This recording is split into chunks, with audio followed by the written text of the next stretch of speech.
Okay, let's start. Zion Amad Aleph, the first white line, Viva Yisema. We had a statement from Rav Huna Marav. He says that Beitza Mitziasa Nigmara, that the egg is finished when it comes out. We said, what was that referring to? That maybe it means that otherwise it's fleshik. We said, that's not true. We said, maybe it means that if you find it inside the mother, then it's asat on yamtiv. Only when it comes out, it's mutter. Said that's not true. So we had another pshat. The pshat that we had was that it had to do with mekach tois. That if someone buys an egg, that he wants it to be completed, and it turns out that it wasn't completed, that it was from inside, it was from a shechted chicken. So then it's mekach tois. And then we gave another case. Someone wanted to buy an egg that was fertilized, and they gave him an egg that wasn't. It's also mekach tois. Okay, now we're up to Viva Yisema, another pshat. If you want, you could say, my imyitziasa nigmara. What does it mean that when it leaves the hen, it's considered complete? Imyitzias ruba nigmara.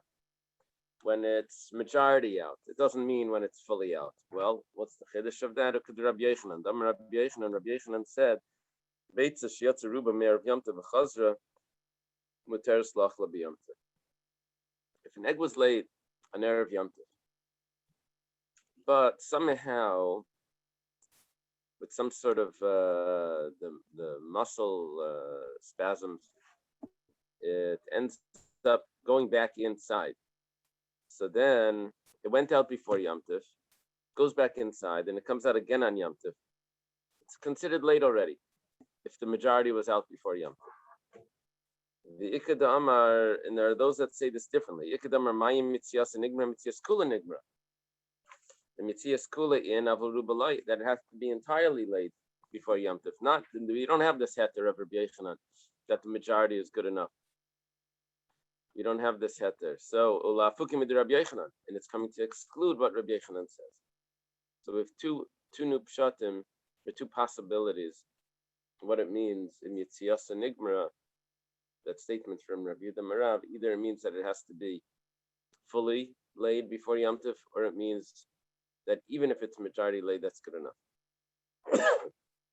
Okay.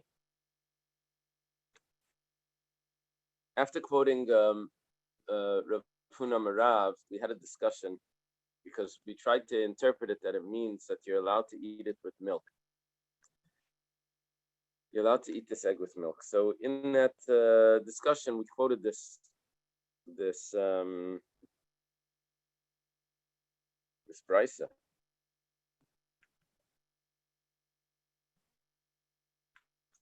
There's a problem here.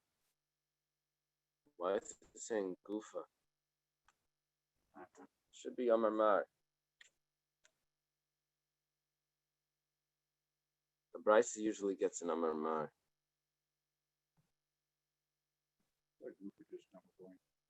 Yeah, but it uses gufa when it's Amirayim. It uses Amar Mar when it's Tanaim. I'm just okay. Hashayched esatana gelas amatzba beim beitzim gemuras mutaris lachlam b'chalav. Someone shechs a hen, finds inside eggs. You're allowed to eat them with milk if they're complete. Beitzim gemuras. Rabbi Yaakov says, Rabbi Yaakov says no. If they're still attached by the sinews, the veins are still attached to the egg, then it's asr. Mantana lahadatan rabbanan. Okay, who's the author of the following brayso? Someone eats from the carcass of a kosher bird called nevela seiftar, a special type of tumah, where it doesn't have tumah of touching. It only gives tumah to the person and to his clothing when he swallows it, not the touching of it. It's very interesting.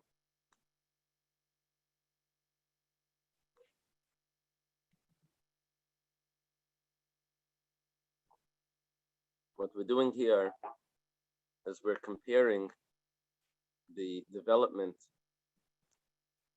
of the eggs regarding milk and meat, and also regarding tumah. If the mother bird is dead, so someone eats from the mother bird, from this nevela seftar, but they don't eat from the flesh of the bird. They eat min hashal shalbeim. That's like a cluster of the eggs that's inside. Min hatzamis, eat from the bones. Min hagidim, from the sinews. Min habasar shenetlash min hachai. Or they ate from the flesh that was removed while the bird was still alive. It has another problem, but it's not nevela. Sounds like Aver Menachai or Basar Menachai. That's tahar. It doesn't have the tumah of nevela seiftar, which is a special type of tumah. However, Mina Eshkal Shalbeyim, which is another part of the Eshkal, is also a cluster, but it must be more developed. Mina Korkaban, from the stomach, Eshkal's less developed, is the cluster that's less developed than the Shalom. Korkaban is the stomach, the gizzard. B'nei Me'ayim are from the other parts of the stomach. Dissolved fat and drink it down like liquefied. All of that is tamei. So man tanim in ashal shalbeim tar. You notice it said that from the cluster shalal. I don't know how to translate shalal different than eshkal. Both of them are the clusters.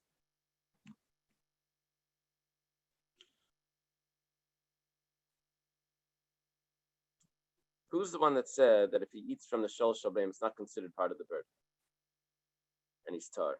Rabbi Yosef says, well, the like of Rabbi Yaakov, that can't be Rabbi Yaakov. Because Rabbi Yaakov says if it's attached by sinews, then it's still considered part of the mother, and it's you can't eat it with meat. So we're making a comparison. If you can't eat it with milk. If you can't eat it with milk, then it's not part of the nevela seiftar. Rabbi Yaakov Amar Mayimur Spigidim Esasuris. Okay. Amalei Abaya responds to his teacher, Rabbi Yosef. Says, Mimai, how do you know that that's really the pshat? Dilmad kan like Rabbi Yaakov Asmel Lenin Isura. Rabbi Yaakov over there was talking about milk and meat. He says it's considered milk and meat. Avalinin Tumma Loi. But regarding Tumma, he doesn't say that. You're trying to tell me that it's considered meat. So therefore, it's also going to be tamei with nevela seif iftar, a carcass of a kosher bird. It says that's not a good comparison because one is isser and one is tumah. It says v'chitem leinin tumah nami nigzar. Maybe when it comes to meat, they made a gzera, but by tumah they don't make a gzera. 1 second. They should make the gzera by yisr by tumah as well. Why? What's the difference? If you're considering it meats for this, consider meats for that. Umar says, Abaya saying, "Afushi tumah, afushi tumah le'mafshina." We're not trying to increase tumah in the world. So when it comes to milk and meat, we say you have to consider it meat. You can't eat it with Rabbi Yaakov's opinion. You can't eat it with milk. But to say that it's part of the bird to be tamei, that we don't say. Okay, so Abaya has a question on Rabbi Yosef. Ikadamri mantanam and eshkol shalbeim tamei. Now we take the end of that brisa. Who's the one that says that if it's from the cluster of the eggs, it's tamei? Am Rabbi Yosef Rabbi Yaakovi. It's Rabbi Yaakov. The Amar imahimur spagidin asurais. Because Rabbi Yaakov says that if it's attached by sinews, it's going to be considered meat. But here also it's going to be tamei. Amalei Abaya mimai deshkol mihanach t'talya be'eshkol. When it says from the cluster, how do you know it means the eggs that are on the cluster? Dil meshkol gufei. Maybe it means the cluster itself, which means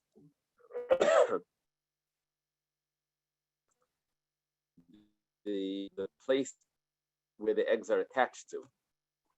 Maybe it means like I don't know how it works, but there must be veins where all the little eggs are held onto.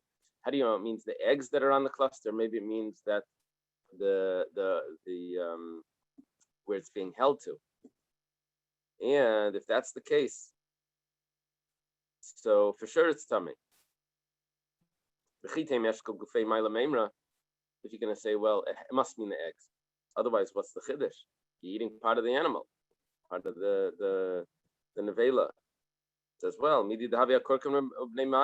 well, the stomach and the gizzard are also part of the animal, and nevertheless we wanted to say it.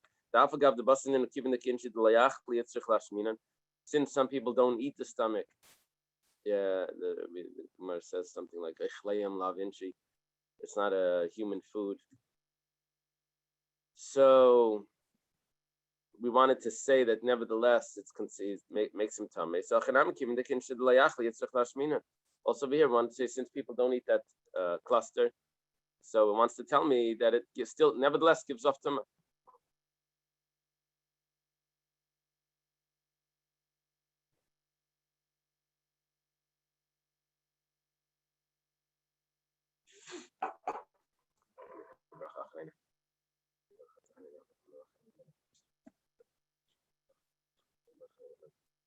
Okay.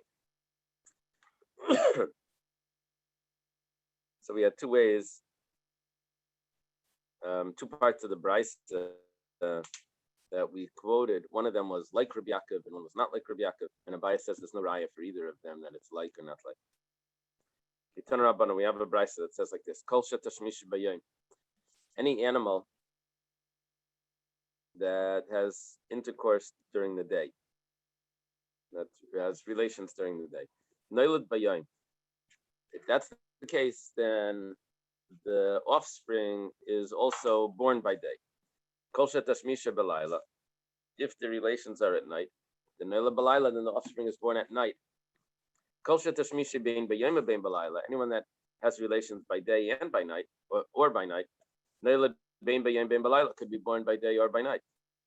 Kol shetashmisha bayom noilad bayom. What are we referring to? Anything that has relations during the day. Zutana gailas. Zutana gailas. That's the hen. Yeah, officially it's only supposed to be by day until modern lighting, where they do they whenever they want they lays another egg. So because they keep making it daylight. So, but officially it's only by day. Why? If their relations are by day, then the birth is by day. What would that be? It gives birth by night. It has relations by night. This is a bat. It's adam. It's a human being and anything similar. I don't know what the Gemara means. Anything similar? Apes. Okay. Amar Mar, okay, we learned before, Kol Shetashmisha, you see, that's an Amar Mar for a Braisa. So Kol Shetashmisha Bayim Nelad Bayim Zutana Goilas. Anything that has relations by day is born by day. This is referring to the hand. Lamai Nafkamino, what's the difference? Why do you have to tell me that? What's the significance of that? So look at the Rav Mari Braid Rav Kana. The Amar Rav Mari Braid Rav Kana.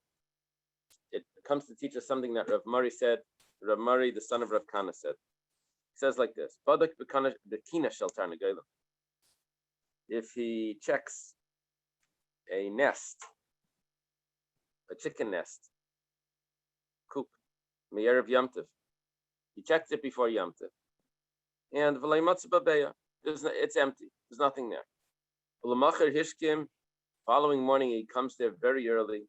And he finds an egg. It's muteres, permissible. You know why?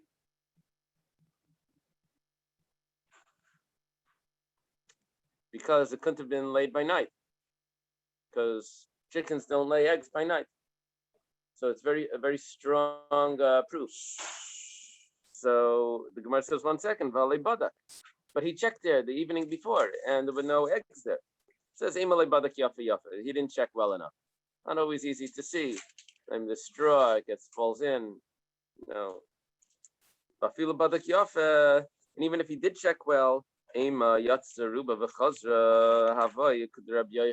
say that it was actually laid partially or majority, and then it went back in. Like Rabbi Yochanan says. Yeah, the Gemara's ignoring the obvious question.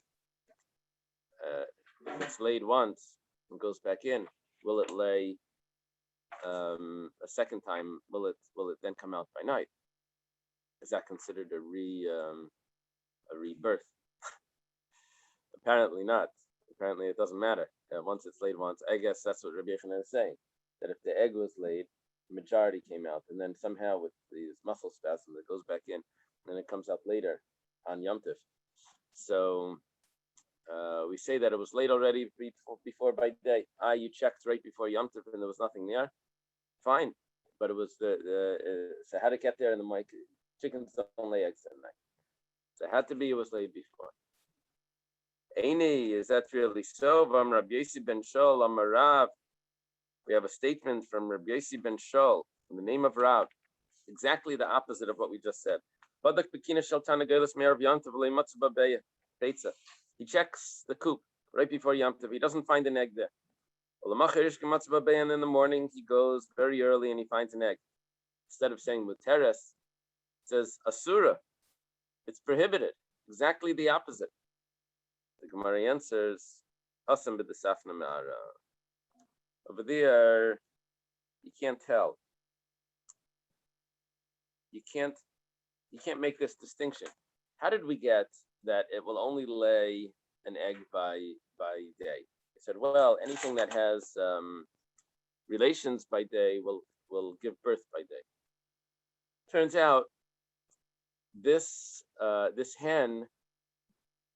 egg was not fertilized. It was safna ma'ara. It got warmed by the ground. It means it lays eggs, but unfertilized eggs. So then you don't have any definitive time when it was laid. It was by day or by night. Could have been either one. Gemara says, well, now you're creating a big problem. Because Rav Mari Nami Ema Me'ara Safa.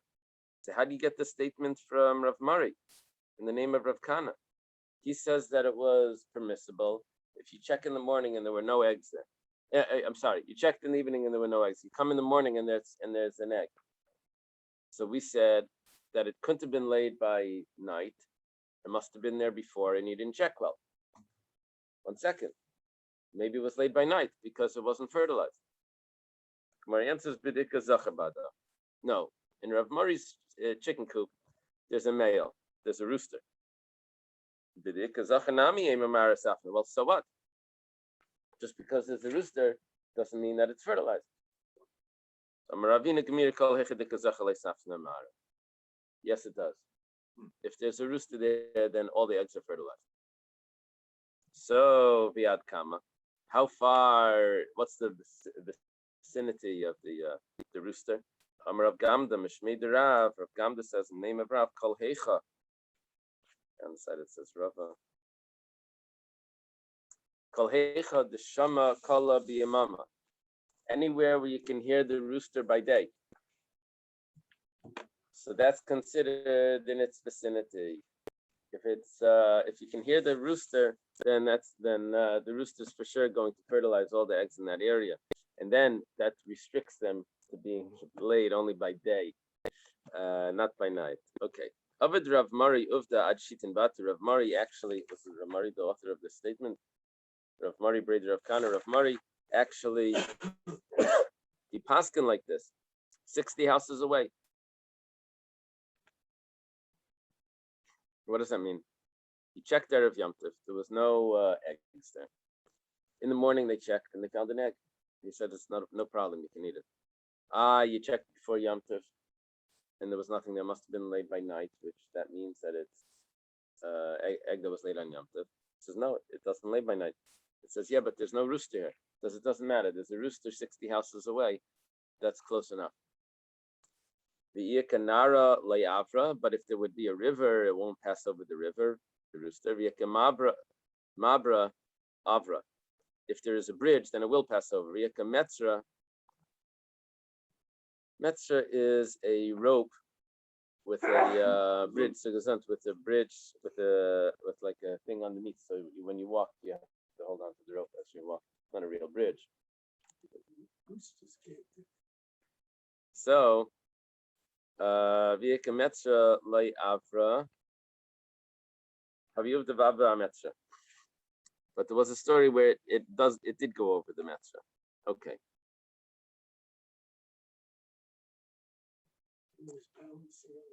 Yeah.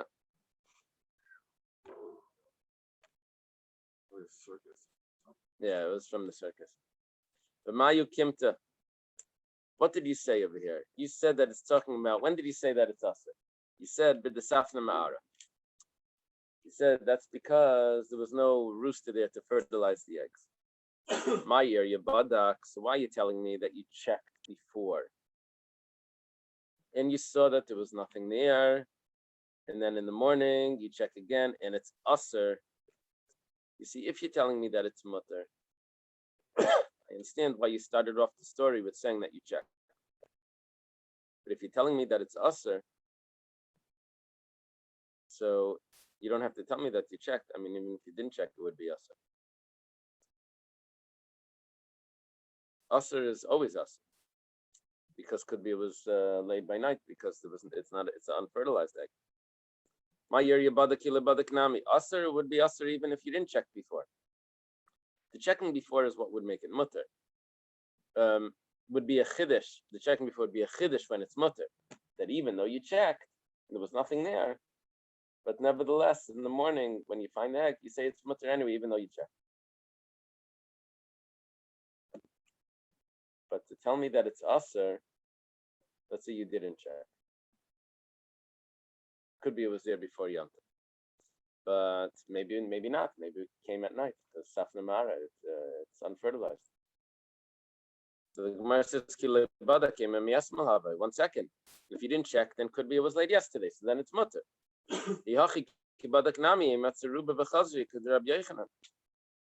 1 second. If I suspect that maybe it was late yesterday, if I didn't check, but it could be it came out by night as well. But it could be it was yesterday, and I didn't check.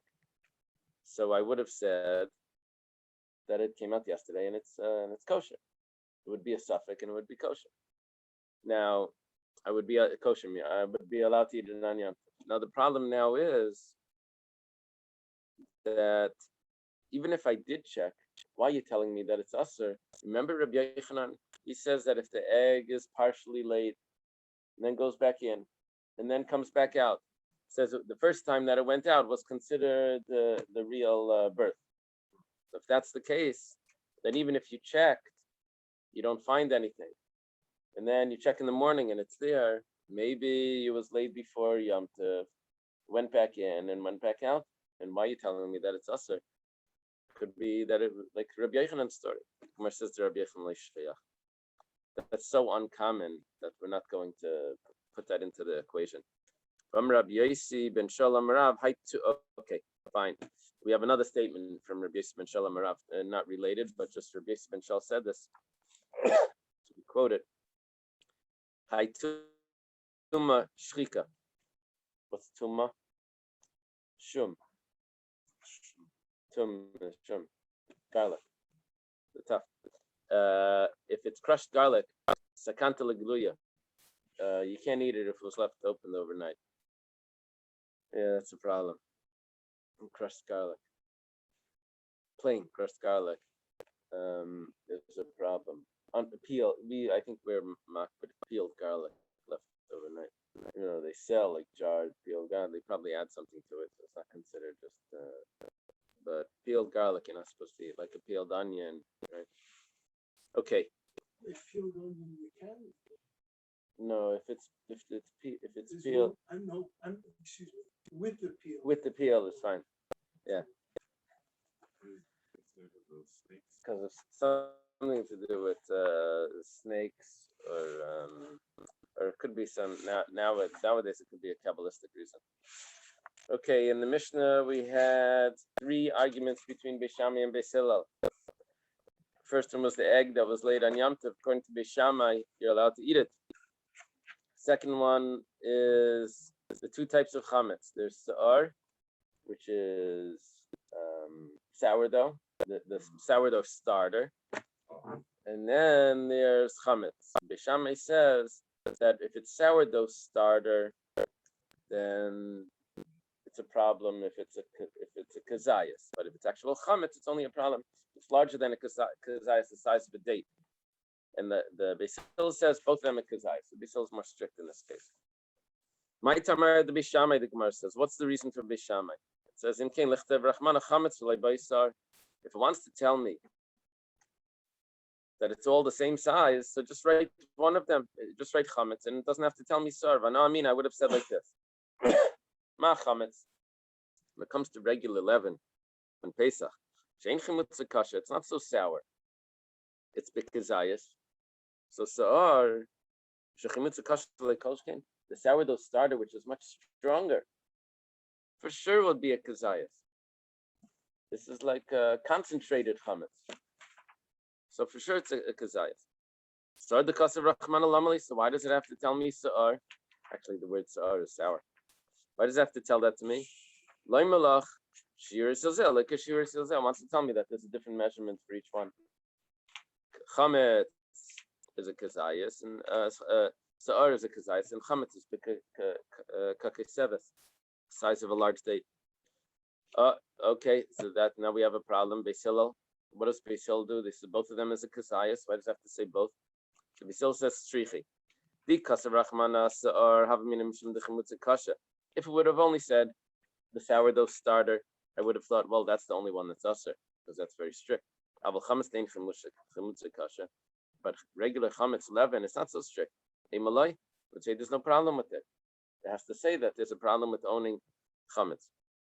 So tzricha has to say that. Because Rahman chametz, if it would have said that just you can't own chametz, mishum d'rei la'achila, because chametz is actually edible. Aval sar saying rei la'achila malay. The sourdough starter is not actually edible. It's too sour. Yeah, it's like yeast. You only use it to you add a little bit into the large dough. So I would have thought that there's no problem with that because it's not even edible. So tzricha has to tell it to me. So Beis Hillel says I need it otherwise, and it doesn't tell me that there's a different shear. Beis Shammai says no, you would know it anyway. So it's just coming to tell you the shear. The Gemara asks, Beis Shammai lesel de Rab Zera. Beis Shammai doesn't hold of what Rab Zera says. Then Rab Zera pasuk hakasu b'sarvasim b'chametz leimalach zeu sar zeu chametz. There's one pasuk that starts off with sar lo yimatzi bebatechem ki cholech hamachmetzes, and it finishes with chametz. You shouldn't have sar because anyone that eats chametz, what's going on? It says it's coming to tell me. Reb Zera says, why does it start with one word and end with a different type of chametz? So it's coming to tell me that sa'ar and chametz is the same thing, it's the same shear. The problem. The Shammai says that they have a different shear. Reb Zera quotes a pasuk that they have the same shear. The Gemara explains like this. You see, on Pesach, there's two prohibitions. One is a prohibition not to eat chametz. When it comes to eating chametz, it's a kazayas. Keep linian beer. Question is, owning chametz and destroying it. You're not allowed to own it. Beishamai says the prohibition of eating is a kazayas. You're right on both of them. And chametz as well. Owning it has to be larger if you need to destroy it. Beis Hillel sabri yalfin and beer ma'achil, and Beis Hillel says no, it's both the same. You can't eat it as the kazayas, even plain chametz. You also can't own it. Itmar nami. You have a statement of Amirayim as well. Amr Rabbi Yisrael Chanina. Machlekas linin beer avalin achil divra kol seven kazayas. Machlekas Beis Shammai Beis Hillel is only about destroying chametz. That Beis Shammai says that there's a larger share for plain chametz. But when it comes to achila, everyone agrees that a kazayas is the size of the prohibition that will incur the punishment. Tanya Nami Hachi, we also have a brisa that says chametz, the opposite. The machlekes is regarding do not see and do not find. Yeast and chametz. You see the pasuk that was quoted in that brisa is not the prohibition of eating chametz; it's the prohibition of owning chametz. That's where the machlekes is. Okay. That was case 2 in the Mishnah. Now we go to case 3. Case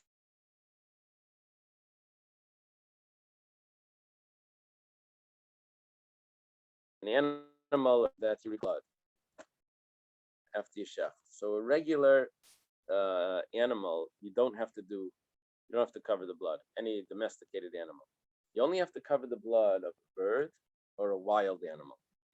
So if someone wants to shecht a bird on Yom Tov, which he's allowed to, problem is he has to get dirt and cover the blood. So Bishamai said that's not a problem. Dig up a little dirt with the shovel and cover it. Beisil says no. You can't dig the dirt on Yom Tov. You're allowed to shecht, but you can't do. So if you had it dirt prepared from beforehand, then fine. Okay. So the Gemara now says, we quote the Mishnah. If someone shechted, so Bishamai says you cover it with dirt. If someone shechted, it sounds like you already shechted, but doesn't sound like you're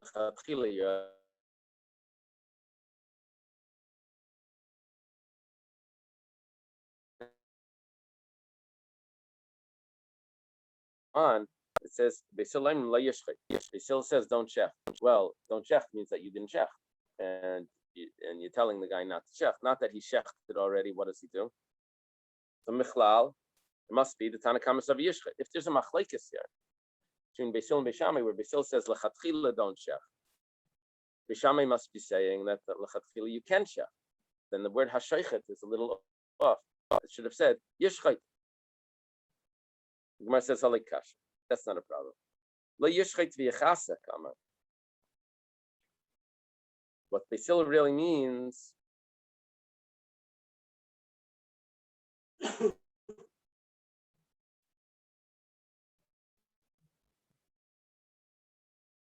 not that you're not allowed to shecht. You shechted already. Both of the cases, Beishamai and Beisil, you shechted already. Beishamai then says cover it. Beisil says don't complete the shechita by covering the blood. But the shechita was already performed, so it's all b'diavad. Where it says 1 second. This you cannot be read. If you read further, this messes up everything that goes on. Ema seifa. Read a little further. There's a maidim shim shachat shiachbar b'dek v'yechasa. Both Beisil and Beishamai agree that after the shechita, you have to take the shovel and cover the blood. That wasn't the question. In other words, mamash dig. That's what it seems. Yeah. Michlal, but that implies the Reisha Lavdi Avadu. The Seifa is talking about when it was shechted already. The Reisha must be when it wasn't shechted. Amar Rabba Hachikama, Rabba says this is what's going on. Hashoichet Shabali Malach Keterai Malach. Hashoichet doesn't mean he shechted already. Hashoichet means he's going to shecht and he's coming to ask. And maybe it's the person. Hashoichet, the shoichet, it means someone that's going to shecht. He's asking the process of the shechita. Bishamai says, you tell the fellow, go shecht, dig up some dirt and cover the blood. Beisil says, don't shecht, unless you had the dirt already there from by day, and then you can shecht. Now, the idea over here, what did we just accomplish? When we're saying hashoichet, we don't mean that he shechted already. It means he already decided to shecht. Not that it was done already, but it's all the chatchila. That's how we resolve this. Rabbi Yosef, that was the way Rabbi learned it. Rabbi and Rabbi Yosef are contemporaries. Rabbi Yosef Amar Hachi Kamar. Rabbi Yosef says very similar, but one slight difference. If someone that's coming to shecht, how do we tell him? Go dig, shecht, and cover. You notice the difference? And Rabbah, it said go shecht, dig, and cover. In Rabbi Yosef, it's dig, shecht, and cover. You dig first. Basil says no. You have to have the dirt there from beforehand. Amalei Abayah Rabbi Yosef. Abayah is a student of Rabbi. He's a student of Rabbi Yosef. He's noticing what his teachers are saying. He says, "Lema mar v'Rabba b'derab zera kamaflagiso." It sounds like the master Rabbi Yosef and Rabba are arguing about the statement of Rab Zera. Rab Zera Marav. Now, the difference between you is if you hold of this statement. Rab Zera says the name of Rav. Tzarech sheyitin offer lamata v'offer lamayla. Rab Zera says the name of Rav that when you cover the blood, you have to have dirt on the ground, blood, and then dirt on top, like a sandwich. Shenemar, blood sandwich. Shenemar v'shafach estama v'kiso bi'offer. You cover it in dirt. Offer leinemar ela bi'offer. You see, bi could mean with or in, right? The prefix base could mean in or with.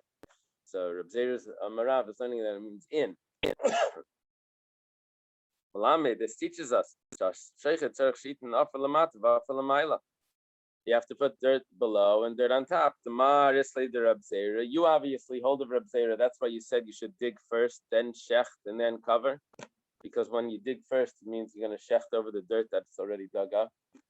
But Rabba, Leslie the Reb Zera, and Rabba didn't mention that.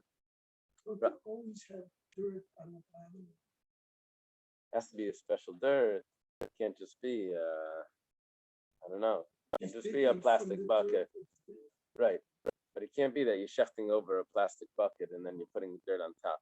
According to Reb Zera, you have to have dirt on the underneath if it's a bucket. Okay. Amarlei, Reb Yosef responds, Bein l'didi, bein l'Rab, Islam the Reb Zera. Both of us hold of Reb Zera. That's not our argument. Our argument is more complex. And our argument is like this. Rabba Savar, it's nice, he puts Rabba first. Rabba holds.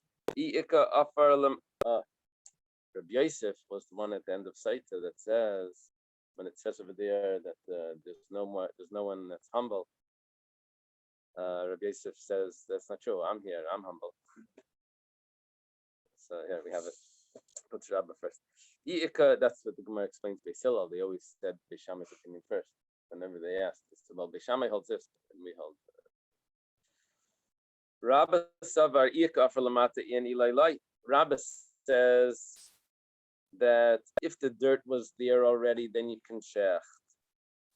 That's why Rabba doesn't tell you, is according to Beis Shammai. So Rabba doesn't tell you that you have to go dig. It's only if the dirt was there already. You see, Rabba's concerned. If you didn't have dirt there, and then we tell you go and dig, then shech, and then cover, you know what's going to happen? You'll dig. Say, you know what? I don't want to shech. You ended up digging for no reason.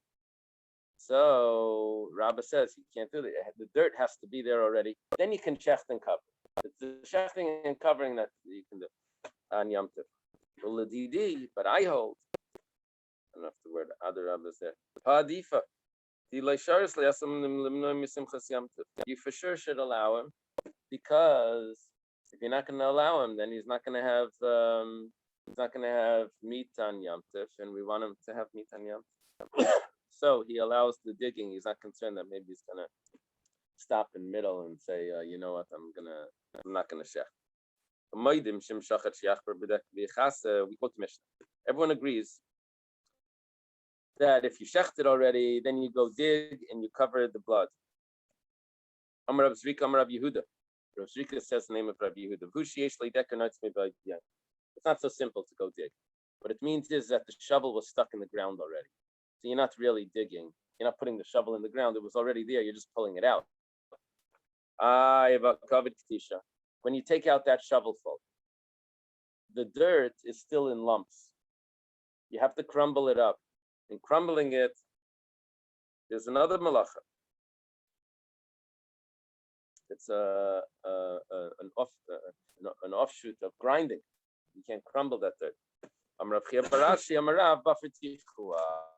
talking about that it's soft dirt. So there's no problem.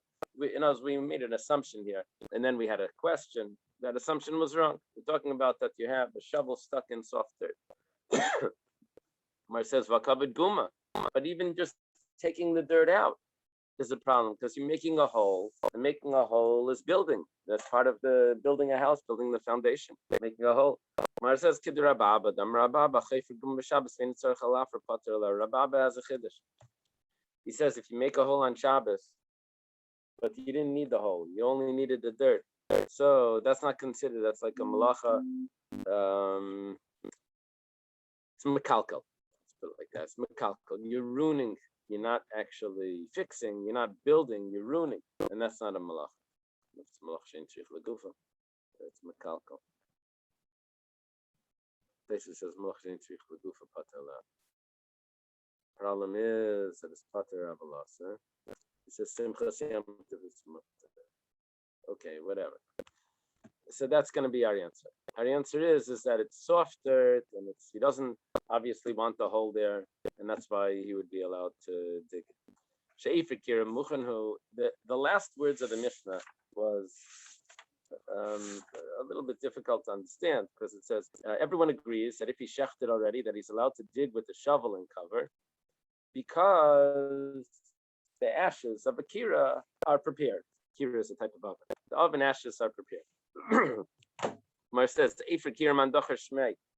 Where did you come up with that? No one mentioned Efer Kira. Talking about digging. Because ashes of an oven, where did that fly in from? Amar Rabba Hachi Kamar. Rabba says, this is what it means. The Efer Kira Muchanhu. Another thing. And Efer Kira is acceptable. Okay. Not shet a fakira shet would mean that's the reason. There's a problem with ashes in an oven that if they were created on Yom Tov, which you're allowed to make a fire on Yom Tov, but those ashes you really can't use because when Yom Tov came in, they weren't ashes, and it's this new product that wasn't fit for the use that you want to use it for now. So it had to be that it was already heated from before Yom Tov, and those ashes are ready. They're not considered muktzah. Aval huzik be Yom Tov aser.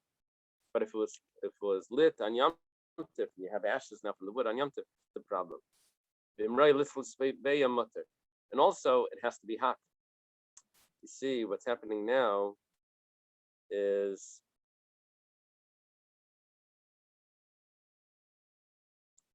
since you can still use those ashes for cooking, and it's not muktzah because it's remetz.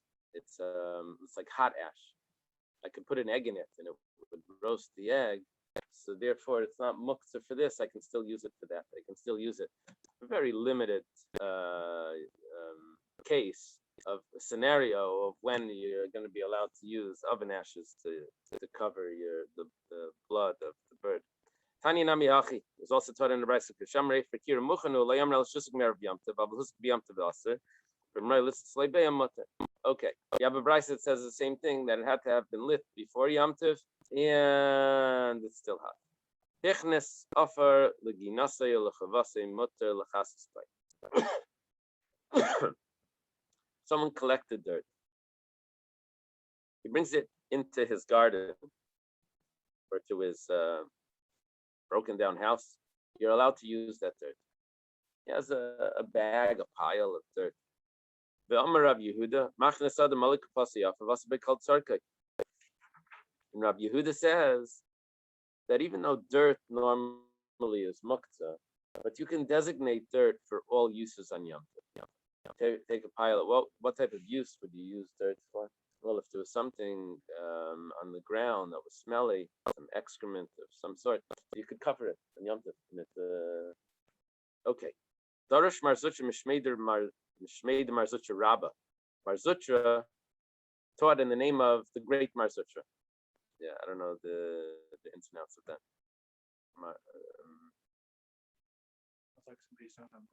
Yeah.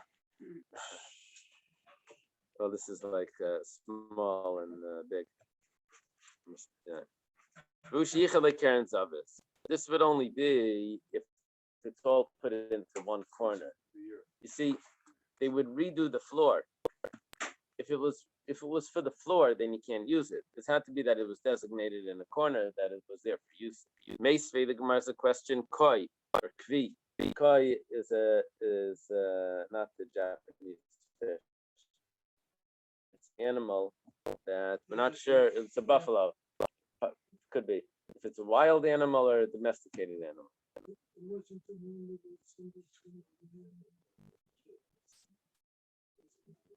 No. This is a question if it's a wild animal or a domesticated animal, and what's the difference? If you have to cover the blood. If it's a wild animal, you have to cover the blood. If it's domesticated, you don't. Another difference. If it's domesticated, you can't eat the fat. If it's wild, you can eat the fat. So koi ain't shaykh than regard to birds. Blood is birds and wild animals. And wild animals, even if they're not. Yeah. The question is it a wild animal? Yeah, is it koi, a kvi, is it a wild animal? So the Gemara says you can't shecht it on Yom. This would be the best animal you shecht it on Yom. Well, actually, domesticated animal would be the best one. But this would be, well, it's a doubt. You could shecht, no, the Gemara says, no, you can't shecht it on Yom because you have to cover the blood. Vim shachtu, but if you did shecht, now what do you do? Basila says if you shechted a bird, well, you shechted already. You have to go ahead and cover it. You had the shovel there and everything. But what do you do over here? Vim shachtu ein mechasen stam. You can't cover because it's a doubt. The isa. But if there's such a concept of what Rabbi Yehuda says, that you have dirt that's in the corner, that's designated, lechasik Rabbi Yehuda. Cover it like Rabbi Yehuda says. You have dirt in the corner, take the dirt and cover the blood. Gemara says, we have other solutions.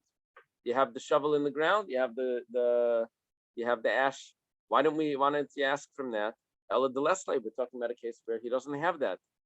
The shovel in the ground and the ash in the oven. Okay, so if he doesn't have that, Achanami de Leslie also doesn't have Rav Yehuda's pile of dirt that was in the corner that was there for anything that he needs.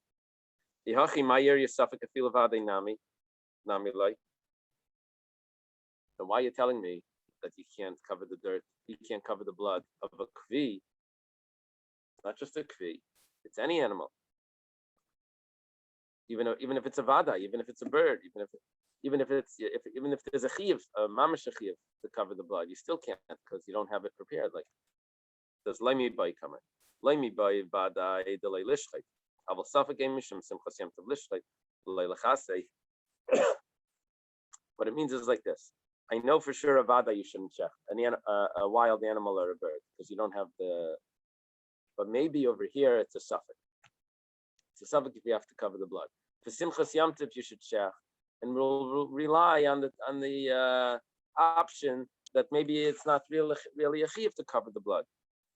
So kamash malan that you're not allowed to do that. But midikstani seifa bim shachtu mechasen estamai says if you shechted, then you don't cover the blood. Michlal dereisha michlal b'di isla yaskina. We're talking about that you obviously had something there to cover the blood with. You're telling me if you shechted, you don't cover. That would mean that if it would have been a vadai, if it would have been a bird, then I would have covered. The problem why I don't cover is because it's a kvi. How would I have covered if it was a bird? Must have been that I had dirt prepared or something, a shovel in the ground. How would I be able to do it? Talking about that the oven ash is prepared, it's considered not muktzah if you have to cover the blood. But if you don't have to cover, then it's not considered prepared. My timer, suffix my timer. Why is it not considered prepared? The covered guma, because you're making a hole in the ground. It's 1 second. So you're allowed to make a hole in the ground for this animal, but not for that animal. Covered guma. Even if it's a bird, you're not allowed to make a hole in the ground. What are you saying? There's a heter to dig. It says elakid rababa. It must be that you don't want the hole. Well, if that's the case, achanami kid rababa. Ela suffix my timer. What's the reason for the suffix? Why a suffix? Why you're not allowed to in avada? Yes, it must be that you don't need the hole because of avada you're allowed. If that's the case, so why a suffix not? So dilma avid katisha. Maybe you're gonna crumble it. This is not resolving the issue because you have to make a distinction between a bird and a kvi. With the bird, you're allowed to cover in the krina, and you keep coming up with malachas. That's not going to give you a heter for a bird. It says vadeinami nigzer mishum kedusha. So if it's a bird, where there's a vadai, a definite obligation to cover the blood, then it's also going to crumble it. It says vadai ki cover kedusha asi asay v'dachi asleis asay. On Yom Tov, there's a prohibition to, like all the malachas of Shabbos, but I also have the positive command that I should enjoy Yom Tov. So what we're saying is the positive command is pushing off the negative command. It says, "Whoa, Eimer damrina nasi asay v'dachi asleis asay to go in mila b'tzaras inami sudden b'tzitzis." Over there, if someone has tzaras on the arla, it says you're allowed to cut it off. Or there's a sheet that you need to put tzitzis on, but it's going to be shatnez. To be in the kamakalav, kamukam lasei. Exactly at the moment when you're doing the prohibition, you're doing the command, the positive command. But over here, you're not fulfilling the positive command at the exact moment when you're doing the prohibition. Why? You're shechting on Yom Tov. You're not enjoying the food until later. The Gemara says, we're talking about that the mitzvah of covering the blood, you're doing at that exact moment. The Gemara says, 1 second. Safe, Yom Tov asay v'leis asehu. Yom Tov has asay and the leis asay. It says that you have to rest. You shall not do work.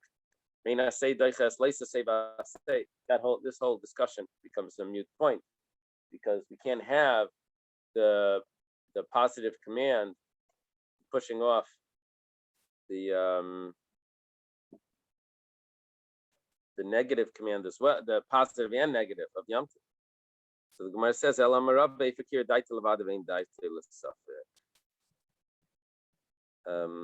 yeah. Rava says, we'll stop over here. Rava says that the oven ash is there prepared, it's considered prepared for an animal that you definitely need to cover the blood. The person had that intention.